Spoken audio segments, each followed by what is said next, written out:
Hello बच्चों, कैसे हो आप। आज हम कक्षा 5 हिंदी की वर्कशीट हल करेंगे। उपविषय पानी रे पानी नदी का सफ़र। तो चलिए वर्कशीट हल करते हैं। प्रश्न 1, दिए गए शब्दों में से सही अर्थ ढूंढकर शब्द के सामने लिखें।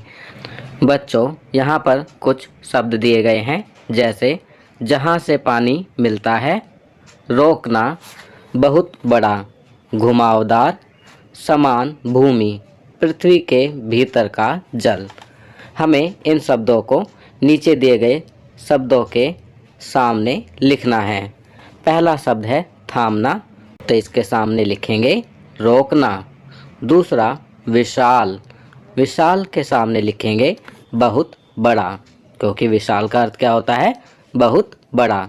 तीसरा समतल, समतल का अर्थ होता है समान भूमि, तो यहाँ समान भूमि लिखेंगे।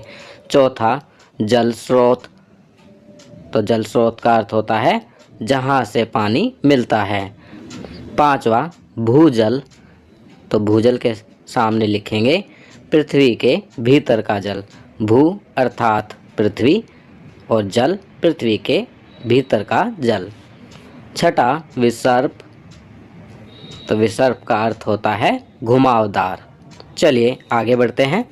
प्रश्न 2, कारण लिखिए। यहाँ पर कुछ प्रश्न दिए गए हैं, हमें उन प्रश्नों के कारण उत्तर में लिखने हैं। पहला, नलों में पूरे समय पानी नहीं आता क्योंकि, तो इसका उत्तर लिखेंगे कई घरों में लोग नलों के पाइप में मोटर लगवा लेते हैं, इससे कई घरों का पानी खींचकर एक ही घर में आ जाता है। दूसरा, हम तालाबों और झीलों का महत्व भूल गए हैं क्योंकि, तो यहाँ लिखेंगे हमने ज़मीन के लालच में इन तालाबों और झीलों को भरकर कहीं मकान, कहीं बाजार, स्टेडियम और सिनेमा आदि बना दिए हैं। इसलिए यदि हमें अकाल और बाढ़ से बचना है तो इन जल स्रोतों की रखवाली करनी पड़ेगी। तीसरा, वर्षा ऋतु में कुछ दिनों के लिए सब कुछ थम जाता है क्योंकि, तो यहाँ लिखेंगे सब तरफ पानी ही बहने लगता है, देश के कई भाग बाढ़ में डूब जाते हैं। चलिए आगे बढ़ते हैं। चौथा, पानी को लेकर आपस में तू तू मैं होने लगती है क्योंकि, तो इसका उत्तर लिखेंगे जल्दी पानी भरने के चक्कर में कई बार लोगों की आपस में तू तू मैं होने लगती है। बच्चों, नलों में पानी अब पूरे समय नहीं आता, पानी बेवक्त आता है।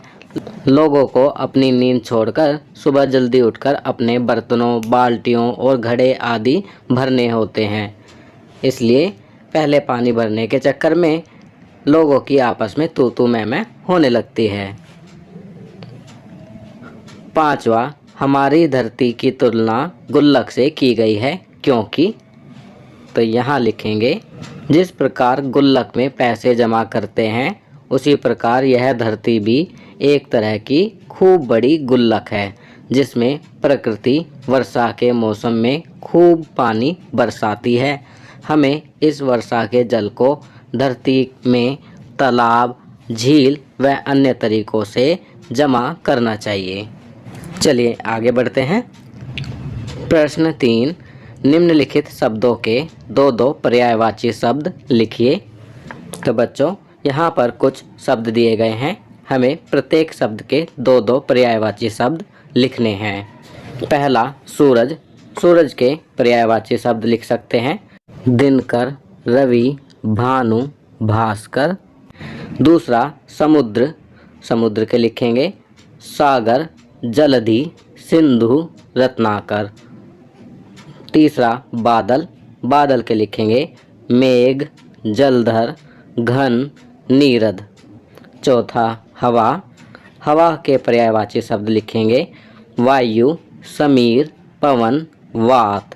पांचवा धरती, धरती के पर्यायवाची शब्द लिखेंगे पृथ्वी, भूमि, धरा, भू। छठा पानी, पानी के पर्यायवाची शब्द लिखेंगे जल, नीर, अम्बु, सलील। तो बच्चों मैंने यहाँ पर 4 पर्यायवाची शब्द लिखे हैं, आप इनमें से कोई भी 2 छांट कर लिख सकते हैं। चलिए आगे बढ़ते हैं। प्रश्न 4, निम्नलिखित शब्दों के विलोम शब्द लिखिए। तो यहाँ पर कुछ शब्द दिए गए हैं, हमें इनके विलोम शब्द लिखने हैं। पहला विशाल, विशाल का विलोम शब्द लिखेंगे लघु। दूसरा बाढ़, बाढ़ का विलोम शब्द लिखेंगे सूखा। तीसरा उपयोगी, उपयोगी का विलोम शब्द लिखेंगे अनुपयोगी। चौथा सुरक्षित, सुरक्षित का विलोम शब्द लिखेंगे असुरक्षित। पांचवा डूबना, डूबना का विलोम शब्द होगा तैरना। चलिए आगे बढ़ते हैं। प्रश्न 5, आप जल कैसे बचा सकते हैं? कोई 5 तरीके लिखिए। तो बच्चों यहाँ पर आपको पानी बचाने के कोई भी 5 तरीके लिखने हैं। आपकी सुविधा के लिए मैं यहाँ लिख रहा हूँ। पहला, कभी भी नल को खुला ना छोड़ें। दूसरा, ज़रूरत के हिसाब से पानी का प्रयोग करें। तीसरा, सब्जी व फल धोने के बाद बचे हुए पानी को पौधों में डालें।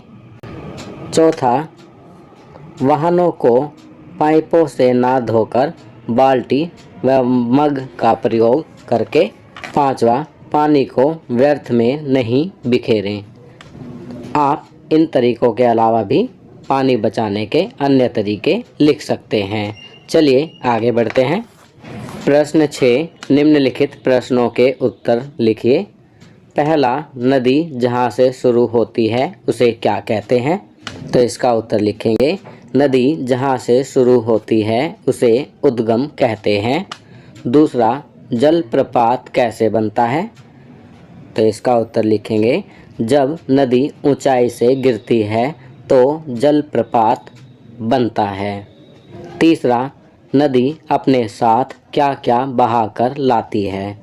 तो इसका उत्तर लिखेंगे नदी अपने साथ खूब सारी रेत और मिट्टी बहा कर लाती है। चलिए आगे बढ़ते हैं। चौथा, छोटी नदियाँ जो मुख्य नदी में मिलती हैं उन्हें क्या कहते हैं? तो इसका उत्तर लिखेंगे सहायक नदियाँ। पांचवा, दिए गए चित्र को ध्यानपूर्वक देखिए और अपने विचार लिखिए। तो बच्चों आपकी वर्कशीट में चित्र दिया गया है, चलिए इस चित्र को देखते हैं। इस चित्र को आप ध्यान से देखेंगे तो आप पाएंगे कि इसमें नदी के बारे में लिखा है। किसी भी नदी की शुरुआत ऊंचे स्थानों या पहाड़ों से होती है। नदी में पानी झरने से, झील से, बारिश से या फिर हिम के पिघलने से आता है। इसके बारे में भी नदी के बारे में बताया गया है। अब यहाँ पर प्रश्न दिया गया था कि चित्र को ध्यानपूर्वक देखकर अपने विचार लिखिए। तो यहाँ नीचे कुछ जगह दी गई है, यहाँ पर आपको अपने विचार लिखने हैं। आपकी सुविधा के लिए मैं यहाँ लिख रहा हूँ। दिए गए चित्र को देखने के बाद हमें नदी के शुरू से अंत तक के सफ़र के बारे में पता चलता है। हमें पता चलता है कि किस प्रकार ऊंचे स्थान या पहाड़ों से नदी का उद्गम होता है और वह किस प्रकार वी आकार की घाटी बनाती है, जलप्रपात बनाती है, उपजाऊ मिट्टी बहाकर लाती है, घुमावदार रास्ते बनाती, समुद्र में मिलती है। आप इसके अलावा अपने विचार भी यहाँ पर लिख सकते हैं। तो बच्चों ये वर्कशीट यहाँ कंप्लीट होती है। अगर ये वीडियो आपको अच्छी लगी तो इसे लाइक एंड शेयर ज़रूर करें। अन्य विषयों पर बने हमारे लेटेस्ट वीडियोस को देखने के लिए चैनल को सब्सक्राइब करना ना भूलें और देखते रहिए हमारा channel knowledge kingdom. Thank you.